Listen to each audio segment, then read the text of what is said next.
Nós vamos hoje juntar Ritot, chefe tahitiano, e Plínio, o Moço, 2 artigos de março de 1859, que são manifestações espíritas, e vamos pegar para apoio do capítulo 26 do Evangelho segundo o Espiritismo, os itens de 7 a 10, nós vamos escolher um deles, que é dai gratuitamente, que gratuitamente recebeste, e está ligado à mediunidade gratuita. Vamos ler o 7. Os médiuns modernos, visto que isso lá escrito, não esqueçamos que o Evangelho é de 1864. Os médiuns modernos, quer dizer, publicado em 1864, né? Kardec fez esse trabalho anterior, mas que a gente que estuda lá obras póstumas vê que só mais tarde ele, com orientação do plano espiritual, era imitação do Evangelho, passou o Evangelho segundo o Espiritismo, e ele edita. Quando ele já está, havia já um grupo preparado para entender a doutrina espírita, diante do estudo do Livro dos Espíritos, Livro dos Médiuns, e aí a forma dos retratores, principalmente católicos, seria mais fácil ficar mais distribuído e mais inteligível aos demais, né?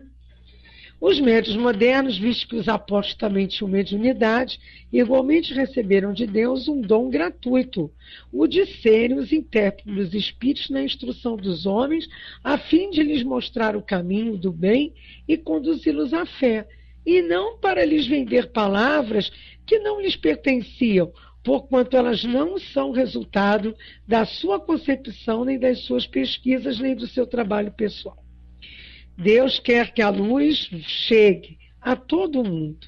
Ele não deseja que o mais pobre seja deserdado e que possa dizer: eu não tenho fé porque não pude pagá-la, não tenho a consolação de receber o encorajamento e os testemunhos da afeição daqueles por quem choro porque sou pobre. Eis porque a mediunidade não é um privilégio, e se encontra por toda parte. Fazer com que se pague por ela seria, portanto, desviá-la da sua finalidade providencial, que é a consolação, né, gente? E é a compreensão da vida após a morte, da comunicabilidade e de que não há mudanças nos seres só porque desencarnam, que tem que haver um esforço próprio na nossa moralização. Também podemos dar a vocês, quem quiser acompanhar, como apoio, o Livro dos Médiuns, capítulo 25, sobre as evocações, que vai permear todo esse estudo rápido, mas bastante interessante, desses 2 artigos da Revista Espírita de 1859. Vamos fazer a nossa prece para aquele apoio do plano espiritual superior. Querido Mestre Jesus, amigo de todas as horas, irmão maior, querido Caibar Schutel, esse incansável médium sério, estudioso e divulgador, nascido em Matão, responsável, né, por tanta divulgação, a primeira divulgação através do rádio, e que hoje é o patrono desses trabalhos pela internet no Brasil. Orientação que nos foi dada por ele mesmo, através da mediunidade dos médium Altivo Panfiro, no Centro Espírita Leon Denis, aqui no Rio de Janeiro, em 1996, mais ou menos, 97. Queridos amigos espirituais, trabalhadores incansáveis da divulgação, e de nós todos, espíritos aqui presentes, encarnados e desencarnados. Que possa ser no nome de todos vocês, que através da intuição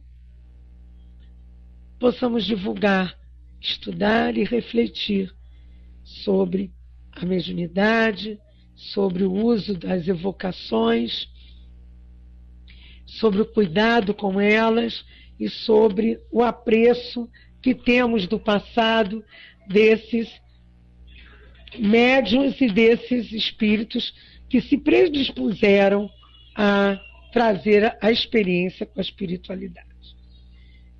E que seja, portanto, dessa forma que comecemos o estudo, mais uma vez, da noite de hoje.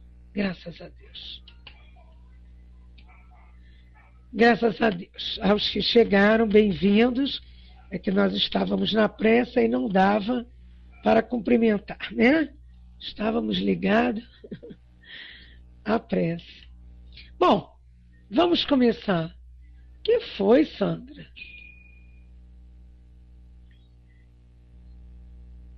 Vamos lá.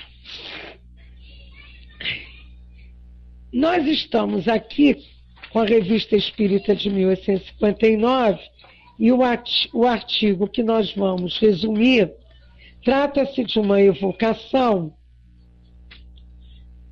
que tem sob o título Itot, o chefe tahitiano, que era um oficial da Marinha e que, presente à Sociedade Espírita de Paris em 4 de fevereiro de 1859, mostrou o desejo de evocar um chefe.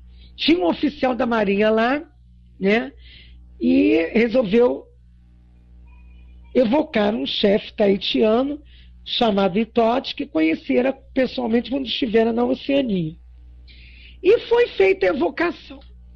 Vamos ver também que também se fez a evocação de Plínio, o moço. E essa evocação, quer dizer, não foi, desculpe, essa não foi evocação. Espera aí. E também temos o caso de Plínio, o moço, que é uma carta que mostra também essas comunicações e situações semelhantes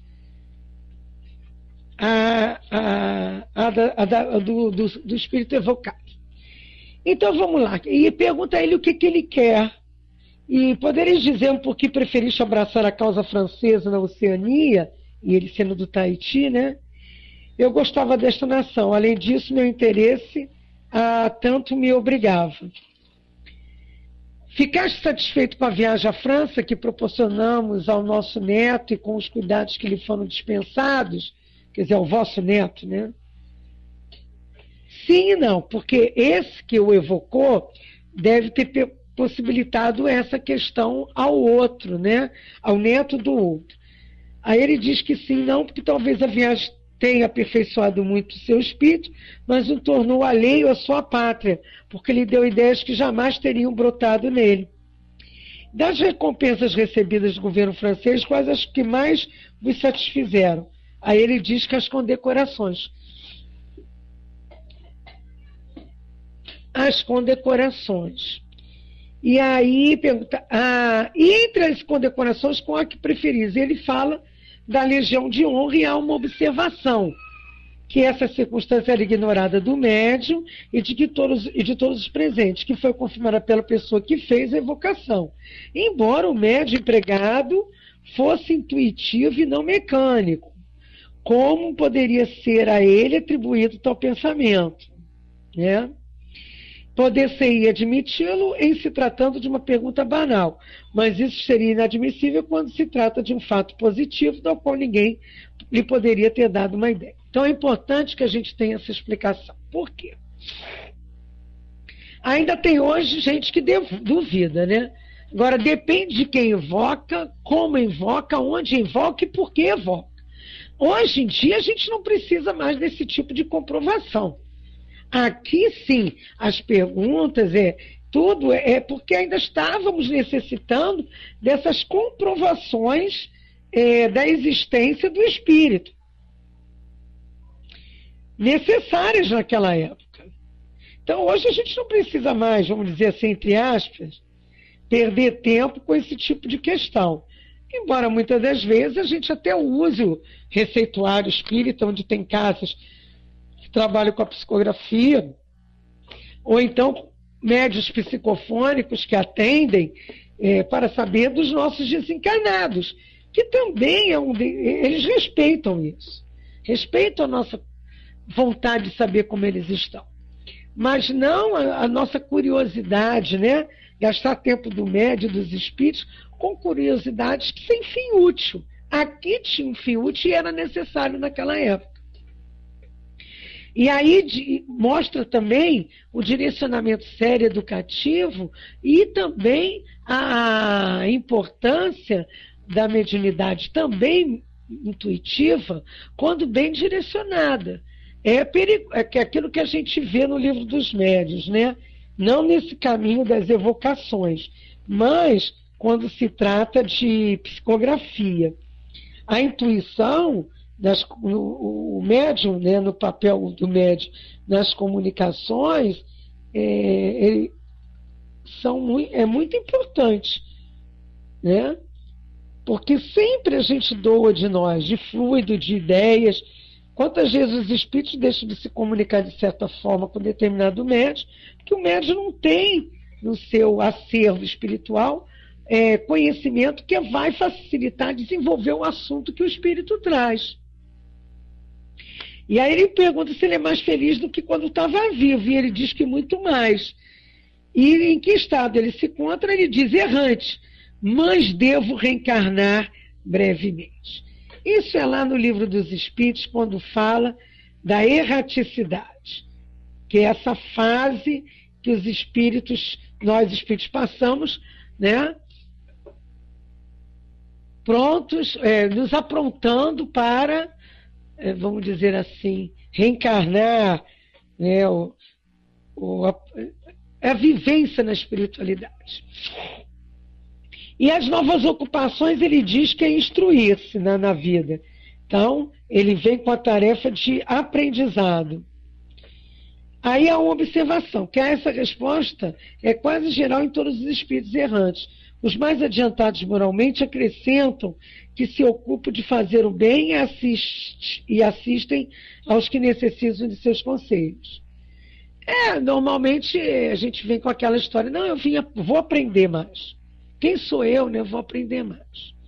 Mas de que maneira vos instruir, já que não fazeis do mesmo modo que quando estáveis vivos? Não, trabalho meu espírito e viajo. Compreendo que isto vos é pouco compreensível. Mais tarde vireis a saber. Então isso a gente vê também no Livro dos Espíritos, quando trata das ocupações e missões dos espíritos, né? E que fala para nós, e eu, infelizmente, não dá para eu sair daqui presa para pegar lá o Livro dos Espíritos. Eu esqueci de anotar aqui o número, mas eu sei que o povo aí vai fazer interatividade. Buscar lá no Livro dos Espíritos, se eu não me lembro a questão, que fala das ocupações dos espíritos e a que fala da alma na erraticidade. Para a gente poder ler um pouquinho, bem mais claro do que eu estou falando com as minhas próprias palavras. E aqui pergunta-se: quais as regiões que frequentais com melhor disposição? Regiões? Eu não viajo pela vossa terra. Ficai bem certo, subo e desço para um lado e para o outro, moral e fisicamente. Vi e examinei com maior cuidado mundos ao nascente e ao poente, e que ainda não se encontram em terríveis estados de barbáries, e outros que estão imensamente acima de vós. Olha aqui que ele mostra o quê? A pluralidade dos mundos habitados. É também assunto do Livro dos Espíritos e do Evangelho segundo o Espiritismo, quando no Evangelho segundo o Espiritismo, lá no capítulo 3, não é? Há muitas moradas na casa do Pai, se mostra que há mundos felizes, né? E que há mundos de regeneração, que a gente pretende passar, há mundos superiores e inferiores. E isso está lá no capítulo 3 do Evangelho, no item 8. quando fala dessa, vamos dizer assim, classificação nas diferentes categorias, do 3 ao 5 também, do próprio Evangelho. E precisamente no item 8, quando trata para nós dessa facilidade que o espírito solto da matéria pode, aí nós estudamos ontem no encontro aqui de medicina espiritual, na área científica, das camadas perispirituais, e que é o espírito, de acordo com as possibilidades morais e os seus objetivos, e na espiritualidade, ele pode se adensar ou não, né, e ir fazer essas viagens, como ele chama aqui, utilizando-se da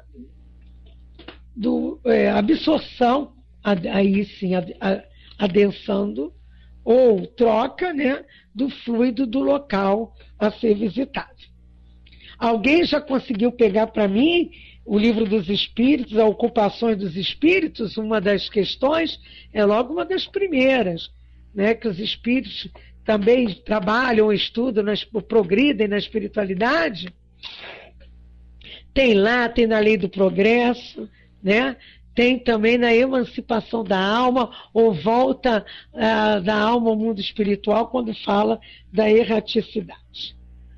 Aí ele diz lá: disseste que em breve estarias encarnado. Sabeis em que mundo? Sim, nele já tenho estado muitas vezes.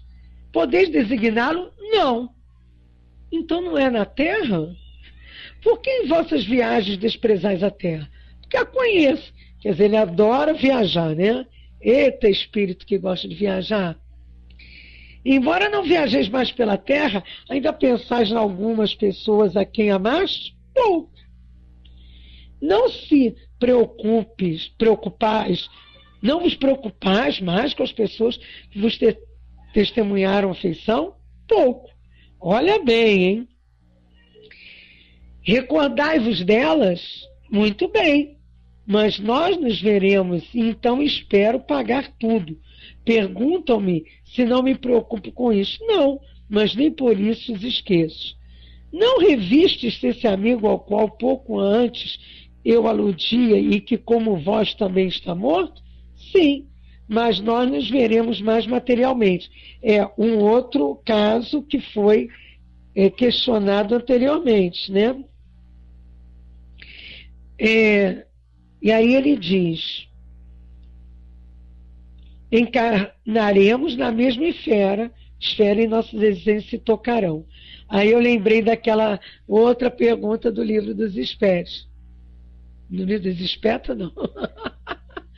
Do Livro dos Espíritos, né? Que fala das diferentes encarnações dos espíritos. E aí mostra para nós que nem sempre é na Terra, mas será que é o caso desse nosso companheiro?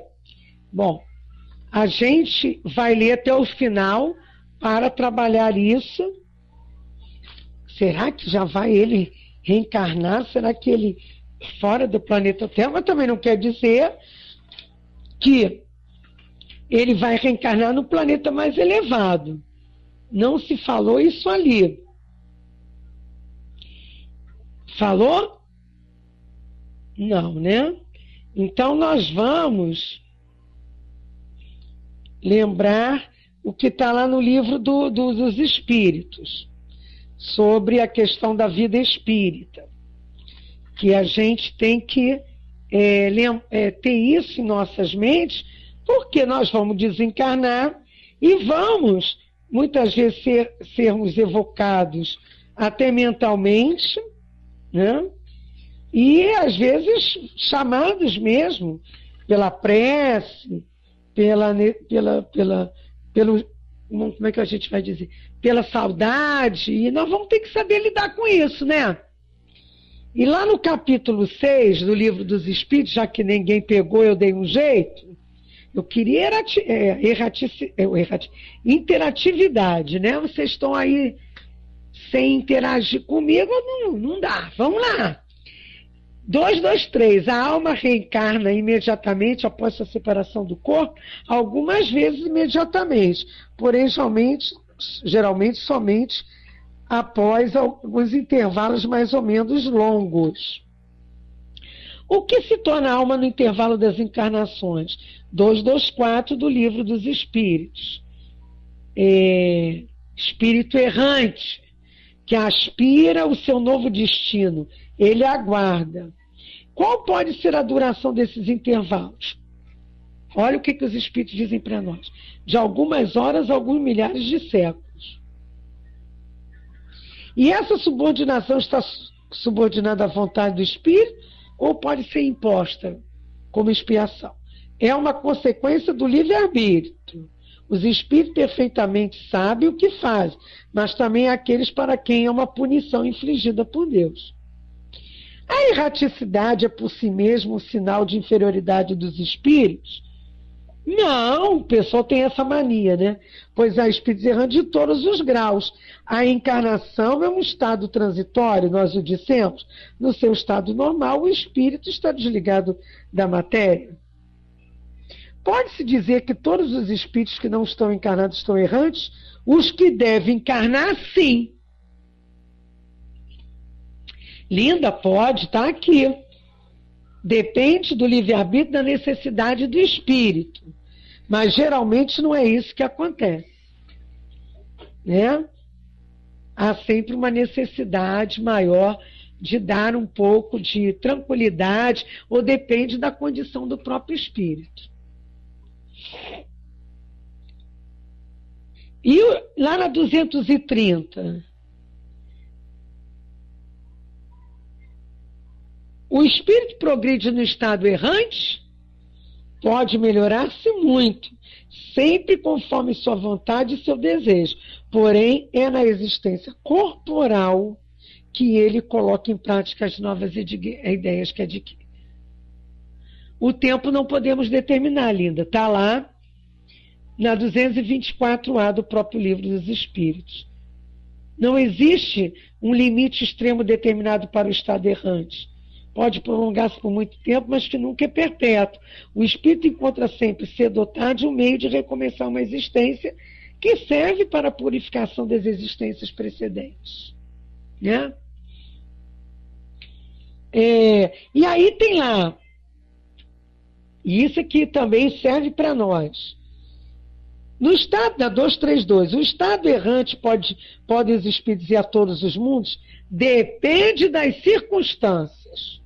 Tendo o espírito deixado o corpo, ele não está, por esse motivo, completamente desligado da matéria. E ainda pertence ao mundo onde viveu, ou ao mundo do mesmo grau. A menos que, durante sua vida, ele se tenha elevado, e aí está o objetivo para o qual deve tender, pois sem isto jamais se aperfeiçoaria. Então, vamos continuar aqui para ver a situação desse companheiro. Aí ele diz, somos gratos por teres atendido ao nosso apelo, a Deus trabalhar e pensar. Mas há uma observação. A pessoa que fez a evocação e que conhece os costumes desses povos, declara que esta última frase está de acordo com os seus hábitos. Entre eles é uma expressão usual, de certo modo banal, e que o médium não poderia adivinhar. Reconhece igualmente que toda a palestra está em relação com o caráter do espírito evocado e que a sua identidade lhe é evidente. A resposta à pergunta 17, não reviste-se esse amigo ao qual pouco antes eu aludi, que como vós também está morto, oferece notável particularidade.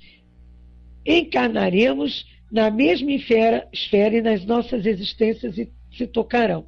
Está provado que os seres que se amaram se encontram no mundo dos espíritos. Entretanto, parece, de acordo com muitas respostas análogas, que o continuem em outras existências corporais, onde as circunstâncias se aproximam sem que eles o percebam. E aí ele diz que isso nos dá razão de certas simpatias. Aí eu fui ao Livro dos Espíritos, né? Lembrar para todos nós o retorno à vida corporal. Os espíritos sabem que época reencarnarão, eles a pressentem. Tem mais.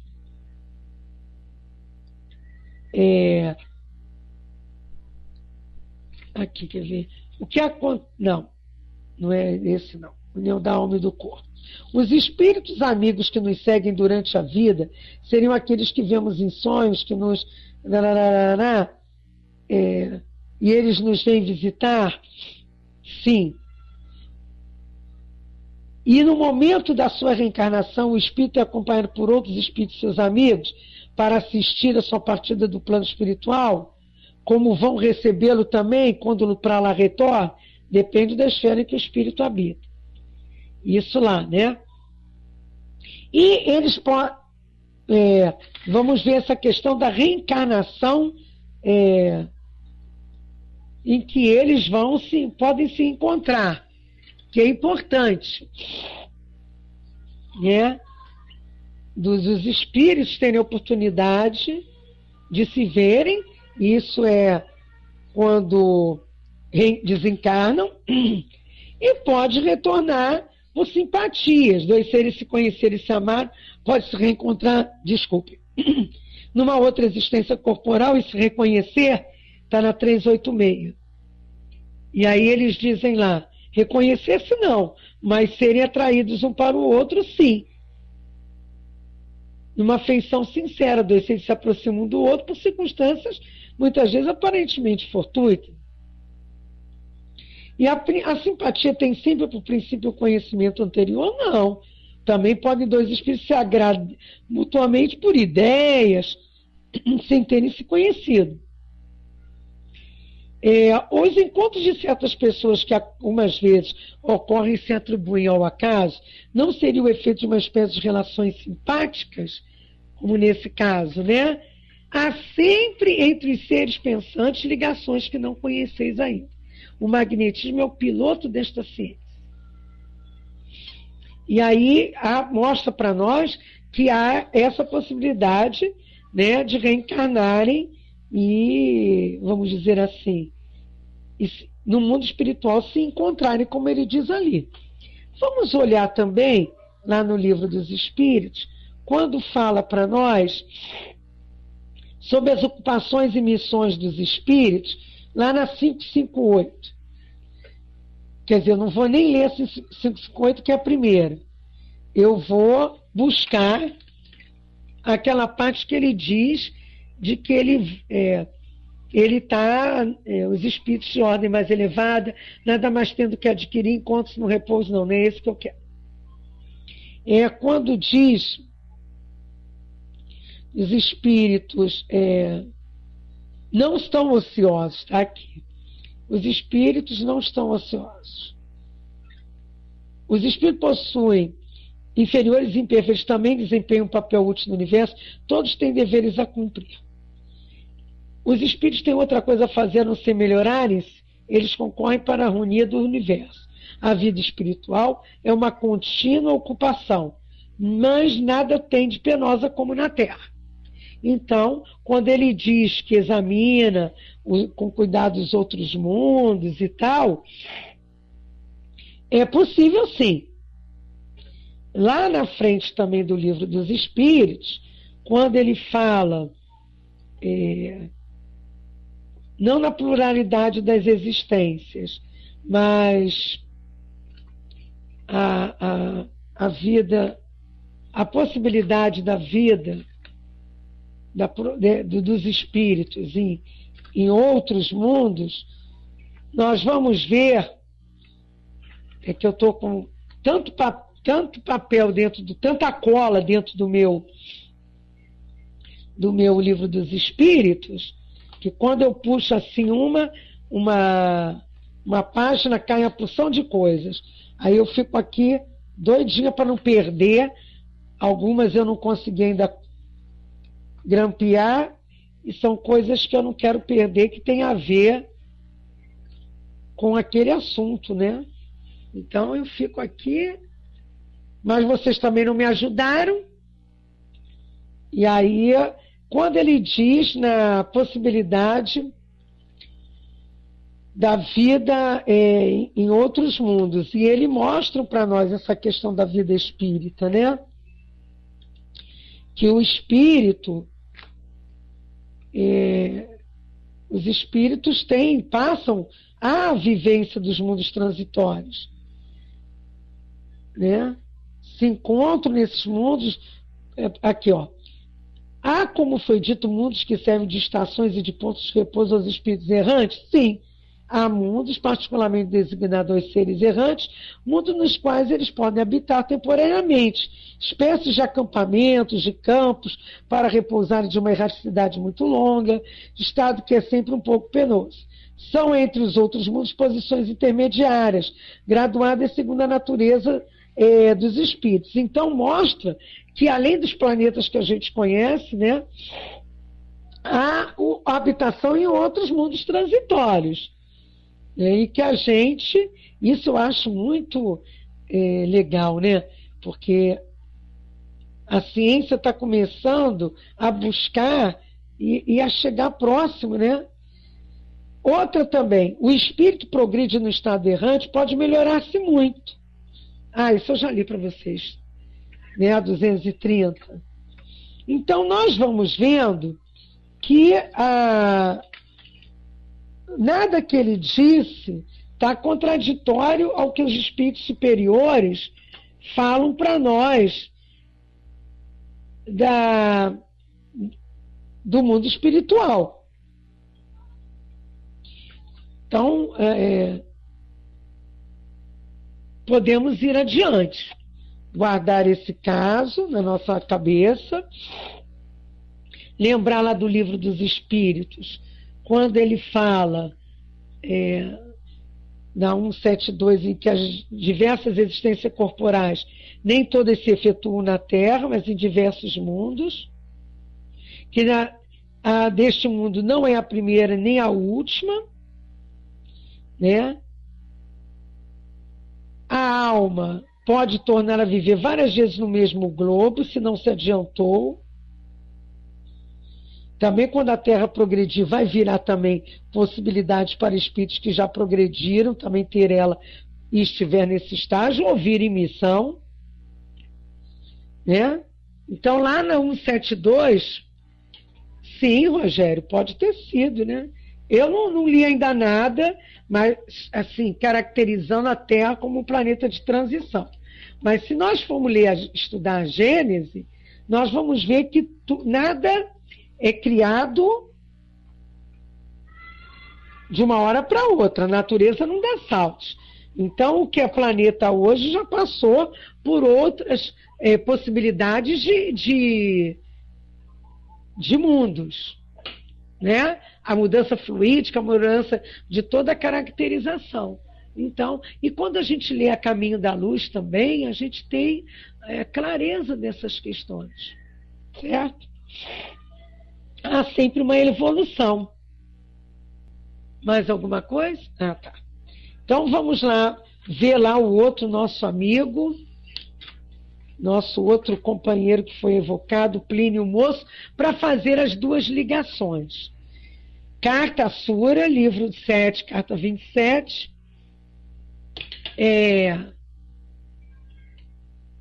Só um minutinho.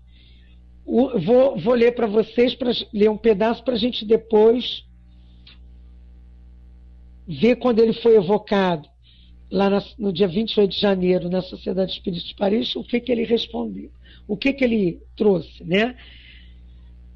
O repouso de que gozais permite que ensineis e que eu aprenda. Gostaria eu de saber se os fantasmas têm algo de real, se têm uma verdadeira expressão, se são gênios ou não, ou se não passam de imagens vãs criadas por imaginações perturbadas pelo medo. O que me inclina a crer que há verdadeiros espectros é o que me contam como tendo acontecido a Curtius Rufus, quando ele ainda não tinha nome nem fortuna, havia acompanhado a África aquele a quem coubera o governo. Ao cair da noite, isso é um caso que é trazido, uma carta, né? que Kardec recebia muito cartas, né, trazendo casos, pedindo explicação, ou pedindo a visão da doutrina espírita, né? Então, essa é uma delas.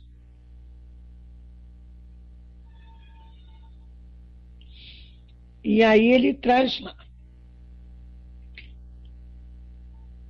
Ao cair da noite, passeava sob um pórtico, quando lhe apresentou uma senhora de um porte e de uma beleza mais que humanas, e lhe disse: eu sou a África, venho predizer o que te vai acontecer. Irás a Roma, desempenharás os mais altos cargos, depois voltarás para governar esta província, onde morrerás. Então, uma visão, né? Uma aparição, não, uma visão, vamos dizer assim, materializou-se, falou com ele. Tudo aconteceu como ele havia predito. Disse mesmo que, aportando a carta, ao sair do navio, a mesma figura se lhe apresentou, vindo ao seu encontro no cais. Então, é uma situação que existiu.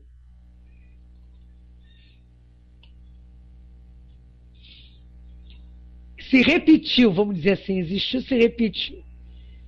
O que há de verdade é que ele caiu doente, que julgando o futuro pelas boas coisas do passado e a infelicidade que o ameaçava, pela boa sorte do que havia gozado, desesperou logo de sua cura, apesar da opinião otimista dos seus.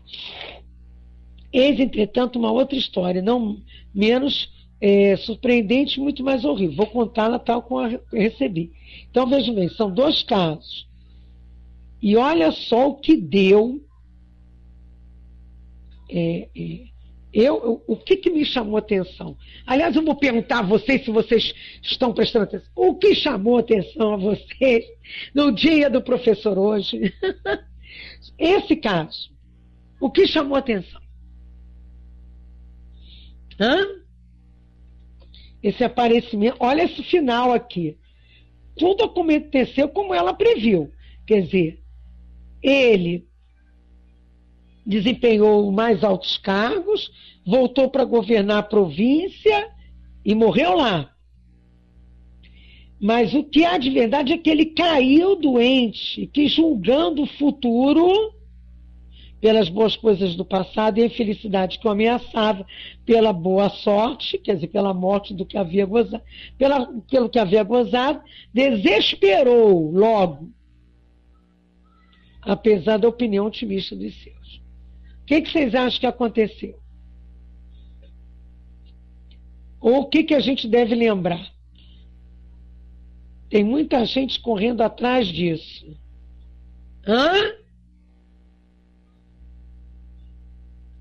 Ele teve predição de quê?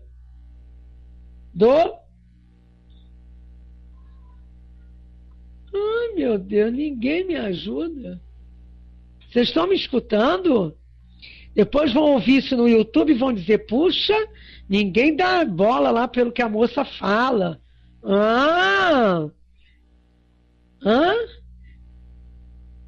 Foi bom para ele saber do futuro?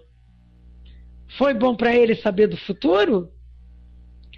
Olha só, ele se desgostou, se desesperou.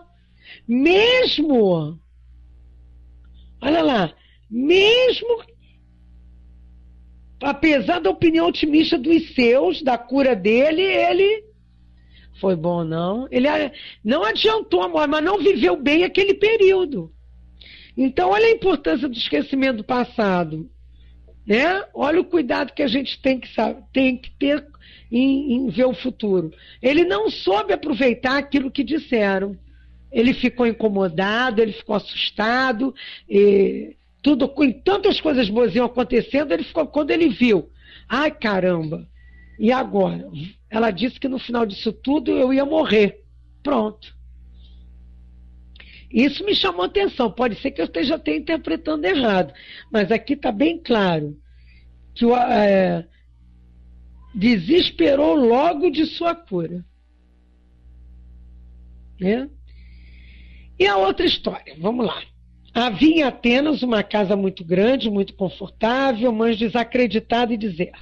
No mais profundo silêncio da noite ouviam-se ruídos. A gente já ouviu isso, estudou muito sobre isso na revista Espírito de 1958.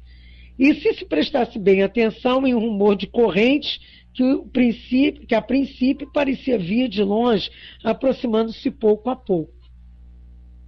Em breve via-se o espectro, como que de um velho, muito magro, muito abatido, com uma longa barba, cabelos desgrenhados, com correntes nos pés, nos pulsos, as quais sacudia horrivelmente.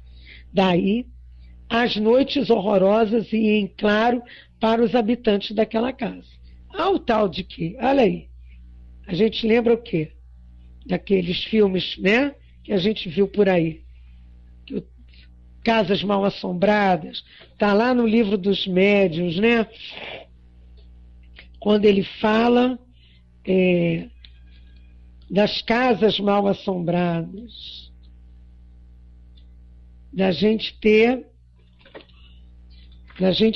quando a gente estuda essas manifestações físicas espontâneas, que são no livro dos médiuns, o estudo do capítulo 5, dos ruídos, dos barulhos, das perturbações, né? Como também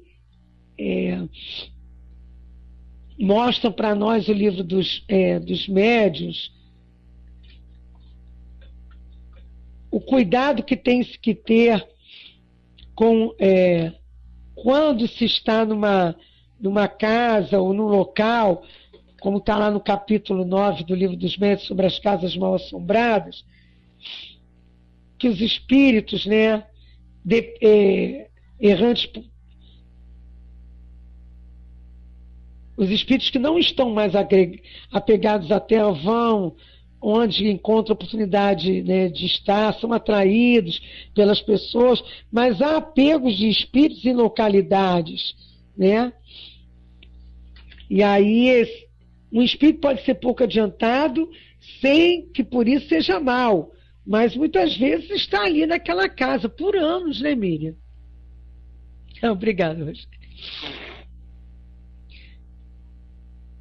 E essa crença que os espíritos frequentam de preferência ruínas não tem fundamento. Eles vão a esses lugares como vão a qualquer outro. A imaginação, porém, é despertada pelo aspecto lúgubre de certos lugares e atribui à presença deles o que é frequentemente apenas um efeito até muito natural. O medo faz a gente ver sombra, mas nesse caso aqui não. A insônia prolongada trazia doença, e a doença redobrando o pavor era seguida pela morte. Nós vemos isso nas mesas de atendimento espiritual. Eu não vou sair de lá não, lá é minha casa, não mandei eles roubar a minha casa. Tem casos assim, que não é por mal, é achar que está vivo, que aquilo ali é deles e que alguém está morando ali sem permissão. Esse capítulo do livro dos médiuns é muito interessante, que ele fala assim, que não há dia nem hora, mas que não é noite, as crenças é que levam tudo que é à noite, mas à noite, como está mais silêncio, a gente escuta mais o barulho. Porque durante o dia, embora o espectro não aparecesse, a impressão não havia deixado, o revivia, sempre aos olhos de todos. Por fim, a casa foi abandonada inteiramente ao fantasma. Contudo, foi posto um aviso de que estava exposto à venda ou para alocar. Não só existia os fenômenos, porque havia alguém com mediunidade. E isso de efeitos físicos, né? Marli fala ali. Nesse caso, a gente vai vendo que o espírito ali, as correntes, aquilo tudo, alguém também doava fluido, né? O medo já faz a gente doar fluido.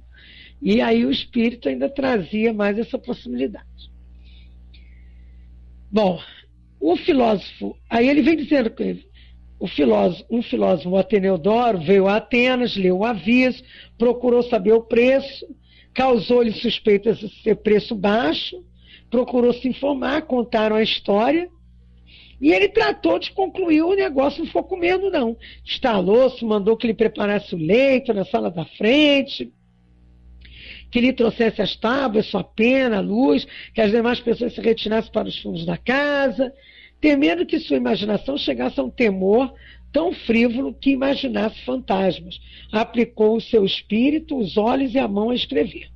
No começo da noite, um profundo silêncio reinou pela casa, como por toda parte. Depois ouviu o barulho, aquela história toda. Ele não levantou os olhos, não largou a pena, tranquilizou-se, tentou escutar, o ruído aumentava, se aproximava. Ele olha, vê o espectro. O fantasma o chamava com o dedo, ele fez sinal com a mão para que esperasse um pouco e continuou a escrever. O espectro recomeçou o barulho. Olha, esse daqui não tinha medo não, né? O filósofo foi para lá para estudar mesmo. Olha ainda, vê, continua a ser chamado com o dedo. Então, sem mais demora, ele se levanta, toma a luz e segue o fantasma. O fantasma vai com passos lentos, como se houvesse um peso, né? Chegou a um pátio interno da casa, ele desaparece, deixando o filósofo, que colhe ervas e folhas com as quais marca o lugar em que ele apareceu. E no dia seguinte foi procurar os magistrados, pediu que mandasse escavar aquele lugar. Cavaram e encontraram os ossos ainda presos às correntes. O tempo havia consumido as carnes. Depois os juntaram cuidadosamente, fizeram um enterro público e renderam ao morto as últimas homenagens. Nunca mais ele perturbou. Então, quando a gente vê essas questões aqui, a gente vê que as preces são importantes, mas também os lugares, como diz aqui, os lugares mal assombrados sempre são por antigos moradores, algumas vezes, mas nem sempre, pois se um antigo morador for um espírito elevado, ele não se apega. Pode aí fixar-se tendo em vista proteger uma pessoa? Certamente. Haverá alguma coisa de errado na história da Dama Branca? É um conto extraído de... é um outro caso. Será racional temer os lugares assombrados pelos espíritos? Não. Os espíritos que assombram certos lugares, ali fazem reduto, procuram muito mais divertir-se. Mas ele diz aqui também que a maioria das vezes o que faz para os atrás e faz afastá-los, o melhor meio é atrair bons espíritos, né? Mas há, entretanto, pessoas muito boas que são alvo de intrigas de maus espíritos. Mas é o que ele diz aqui. Aquele que possui qualidades reais, muitas vezes ignora ou delas não fala. Então, trata de ajudar. Foi um tipo de pesquisa e de ajuda, né? Isso. E ele fala aqui, né? Os espíritos que precisam muitas vezes dar um recado. E é o caso desses aqui.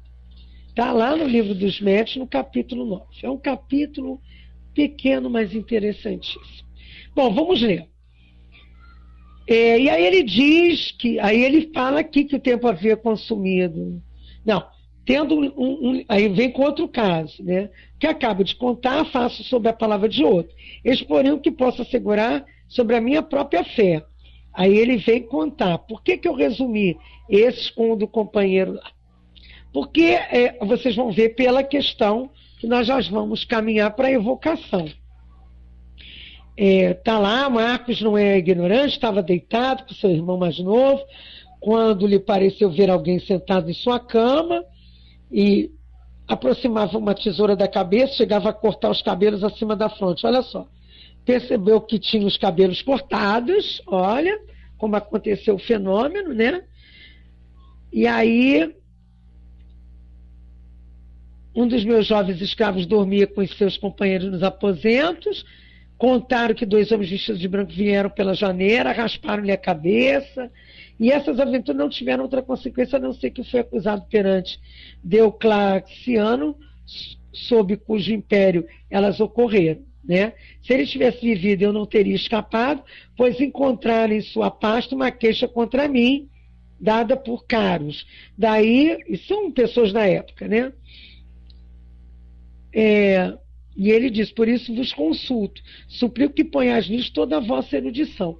o assunto é de profunda meditação. E aí eles evocam. A Kardec leva e evoca, falar e eu responderei. Diz o Espírito. Embora estejas morto há 1743 anos, hein, gente? Tendes recordação da vossa existência em Roma, ao tempo de Trajano, por que então nós espíritos não nos poderíamos recordar?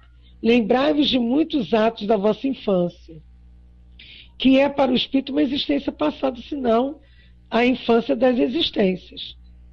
E ele fala lá, e diz depois, toda existência terrena ou envolvida pelo véu material é um passo para o éter, e ao mesmo tempo uma infância espiritual e material. Espiritual porque o espírito ainda se acha no começo das provas, e material porque ele apenas acaba de entrar nas fases grosseiras, porque deve passar a fim de depurar. Olha que interessante esse caso. Podeis dizer o que tendes feito desde aquela época? Seria longo dizer o que fiz. Procurei fazer o bem. Sem dúvida, não quereis falar, passar horas e horas aqui. Repito, procurei fazer o bem. Instruir-me e levar as criaturas terrenas e errantes a se aproximarem do Criador de todas as coisas. E aí perguntou o mundo que ele habita, pouco importa, estou um pouco por toda a parte. O espaço é meu domínio. Estas são questões que o Espírito sábio esclarecido pela luz santa e divina não deve responder. Ou fazer em ocasiões raras. Mesma coisa do outro, né? Numa carta que escreveste a Sura, relatais 3 casos de aparição, porque o companheiro já tinha desencarnado, quando ele, esse que relatou os 3 casos, né?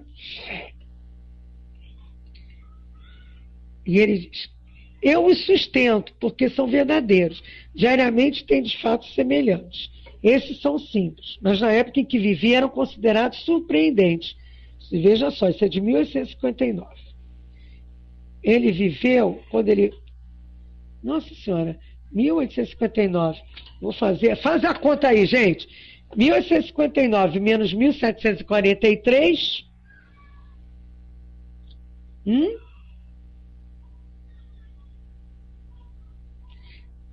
100 e poucos anos.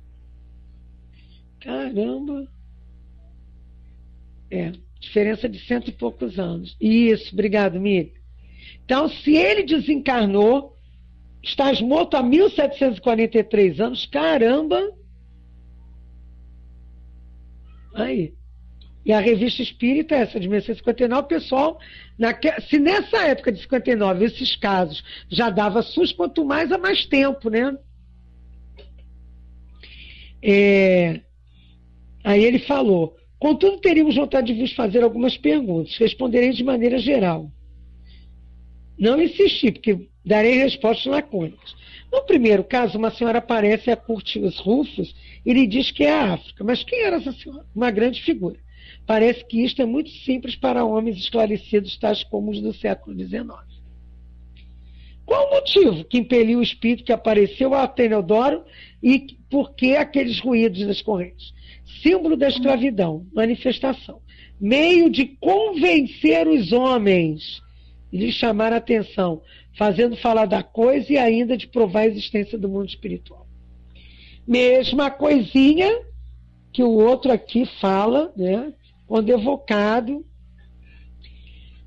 Perante Trajano, defendeste a causa dos cristãos perseguidos. Foste levado por simples motivo de humanidade ou por convicção. Eu tinha 2 motivos, mas a humanidade ocupava o segundo lugar. Que pensais dos vossos panegírico de Trajano? Deveria ser refeito. É isso aqui. Escreveste uma história do vosso tempo em que se perdeu. Poderias reparar tal perda? O mundo dos espíritos não se manifesta especialmente por essas coisas. Tende essas espécies de manifestações, mas elas têm seu objetivo. Olha que interessante. São outras tantas balizas fincadas à direita e à esquerda da grande via da verdade. Mas deixai, não vos ocupeis com isto, nem a isto consagreis os vossos estudos. Cabe-nos ver e julgar aquilo que vos importa saber. Cada coisa tem seu tempo. Não vos afasteis, pois, da linha que vos traçamos. Temos satisfação de fazer justiça às vossas boas qualidades, sobretudo ao vosso desinteresse. Dizem que nada exigias dos clientes a que defendias. Tal desinteresse seria tão raro em Roma quanto é entre nós. Não lisonjeeis as minhas qualidades passadas. Não me preocupam mais. O desinteresse quase que não é do vosso século. Em cada 200 homens encontrareis apenas 1 ou 2 realmente desinteressados. Que nem hoje, né, gente? Outrora havia sentimento. Hoje existe apenas a condição social. Mesmo sem absolver o nosso século, parece que ele vale mais do que aquele que viveste. Faço uma generalização muito exata. Sei que a época em que eu vivia não havia muito desinteresse, entretanto havia aquilo que não possuís ou possuís em dose muito fraca, o amor do belo, do nobre e do grande. Falo para todo mundo. Atualmente um homem, particularmente no Ocidente, e entre estes os franceses, tem um coração pronto para fazer grandes coisas. Vide a doutrina na França, né, gente, que depois não deu em nada. Mas isso não passa de um relâmpago. Nossa Senhora. E foi a verdade. Hoje quem vai à França não encontra nada. Uma amiga que foi à França, aí quando ela perguntou onde é que ficava, né, a rua onde Kardec viveu, o túmulo de Kardec, aí ele disse, vocês são espíritas, né? Ela disse, somos. É porque só vocês querem conhecer isso. Nem os outros, assim, por um movimento revolucionário de entendimento dos fenômenos, nem outros querem saber, nem desconhecem. Aí eu digo, na própria França, né? E que eles estavam vivendo também a questão do positivismo, né? Antes de mais nada. O egoísmo e o dinheiro voltam a tomar a dianteira. Nós nos manifestamos justamente porque vós vos afastais dos princípios dados por Jesus, até à vista. Vós não o compreendeis. Observação. Compreendemos muito bem que o nosso século muito deixa a desejar, diz Kardec. Sua chaga é o egoísmo, e o egoísmo gera a cupidez e a sede das riquezas. Sob esse ponto de vista, estamos longe do desinteresse de que o povo romano deu tantos exemplos sublimes durante uma certa época, mas que não foi a de Plínio. Companheiro, né, porque depois eu falo para vocês isso. Vamos lá. Então havia ferocidade até na grandeza do desinteresse, né? Ao passo que o nosso século será marcado pelo abrandamento dos costumes, pelos sentimentos de justiça e de humanidade que presidem a todas as instituições que vê nascer e até nas questões entre os povos. É verdade, né? É pesado o companheiro, né? E aí a gente vai lá na nossa pesquisa, a carta de Sura, e vamos encontrar Plínio, né? O Plínio, esse moço, é na época de Roma. Quando a gente vê Plínio e ele traz aqueles casos, que quando evocado, Plínio traz essa visão, realmente eles tinham um amor à pátria, uma coisa assim, mas que também não é mais daquela forma que tem que ser, né, gente? Não é mais daquela forma. Então, apesar de ter evoluído em umas coisas, não evoluiu em outras, né? E Kardec, o pessoal lá da sociedade, traz essa visão para ele.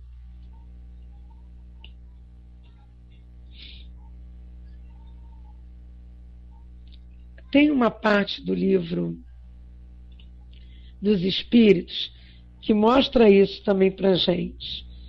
Na lei de progresso, né? Na lei de progresso, que mostra que sobre as civilizações. Vamos lá na lei de progresso, só para fazer esse fechamento. Lei de progresso, eu não tinha nem pensado nisso, veio agora na minha mente. A civilização, progresso, conforme alguns filósofos, uma decadência da humanidade. Progresso incompleto. O homem não passa subitamente da infância à idade madura. A civilização, ele diz aqui, que já é um passo. E de que sinais se pode reconhecer uma civilização completa? Pelo desenvolvimento moral. Credes que estás muito adiantados, porque fizestes grandes descobertas e invenções maravilhosas, porque vos alojais e vos vestis melhor do que os selvagens, mas só tereis verdadeiramente o direito de vos considerar civilizados quando tiverdes banido de vossa sociedade os vícios que a desonram e quando viverdes entre vós como irmãos, praticando a caridade cristã. Até lá sereis apenas povos instruídos, era isso que eu queria lembrar, tendo percorrido somente a primeira fase da civilização. E aí tem um comentário de Kardec, isso é no Livro dos Espíritos 793, tem um comentário de Kardec muito interessante, aliás, todos são interessantes.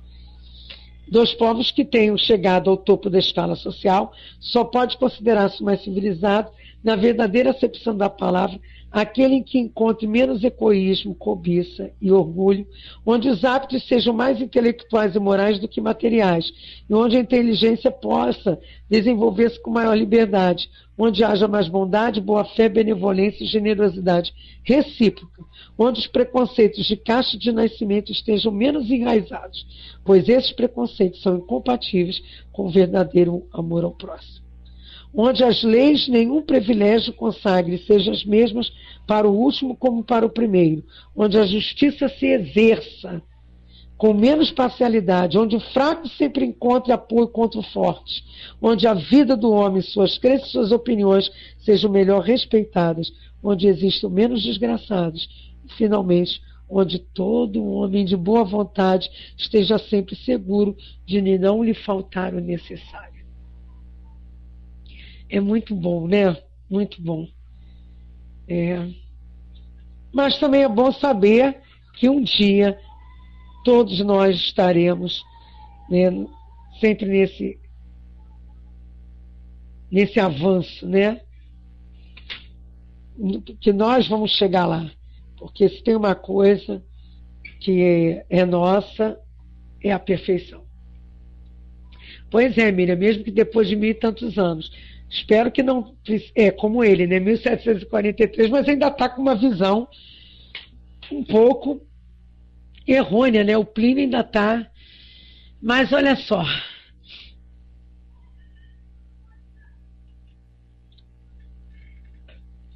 Eu acho que esse porque aquele diz Plínio o moço, né? Que tinha o Plínio velho. O Plínio jovem é Galus Plínios Caecilius Secundus, sobrinho neto do Plínio Velho, um nobre romano, cientista, historiador, que morreu na erupção do Vesúvio, em 79 d.C. Plínio era um estadista, orador e escritor que viveu entre 62 d.C. e 113 d.C. Dá mais ou menos aquela ideia de conta que a gente, né, fez. E eu fiz essa pesquisa na Wikipédia, né?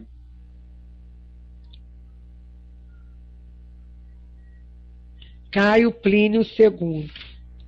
Eu até peguei mais umas coisinhas, mas que importam mais para nós.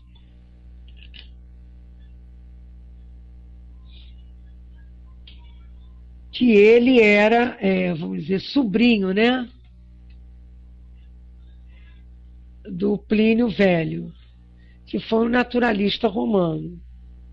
Para a gente não confundir com o Plínio Velho. Por isso que ele traz ali Plínio o moço, o jovem. Alguém tem alguma coisa a colocar? Quem consegue me dar a ligação entre os dois casos?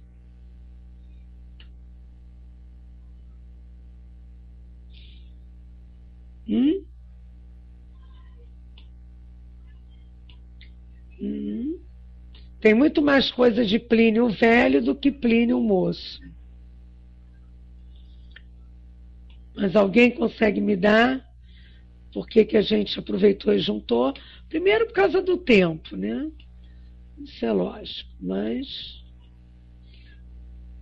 Porque a gente trata de evocações que falam que os dois espíritos que foram evocados e que estão com perspectiva. Esse não fala, mas o outro fala de reencarnar, estão na erraticidade, mas mostram que estão em condições de reencarnar de uma outra forma. Né? Certo? Com alguma forma já progredido. Mostra bem essa questão. Alguns outros casos que a gente vem estudando mostram o fenômeno e mostra toda a angústia do espírito, né, quando evocado, ele fala da sua vida, mas assim, esses casos, dois, e vão ter outros, agora a gente vai buscando e juntando, falam bem isso, que estão bem conscientes da visão e do porquê reencarnar, né? Não estão mais naquela fase de perturbação, como em outros casos que a gente vem estudando. Tá? Bom, semana que vem, vamos já estar lá no nosso portal, a nossa programação, mas nós podemos adiantar que nós vamos ter Benvenuto Cellini. Nós vamos tratar desse caso semana que vem. E eu acho que é até a nossa amiga Dinha que vem falar conosco. Vamos fazer a nossa prece? Alguém quer levantar a mão e fazer essa prece? Está na hora de vocês começarem a interagir. Hein? Alguém? Vou passar para você, amiga. Olá, eu que sou metida, né? Adoro falar. Bom, então vamos lá agradecer por mais um estudo que nos revela uma importância dentro da codificação. Nós vamos tendo a oportunidade de conhecer um pouco mais sobre essa pesquisa de Kardec. Agradecendo ao amigo Jesus, aos benfeitores que coordenam este trabalho, pedindo a eles que permaneçam em nossos corações. Assim seja.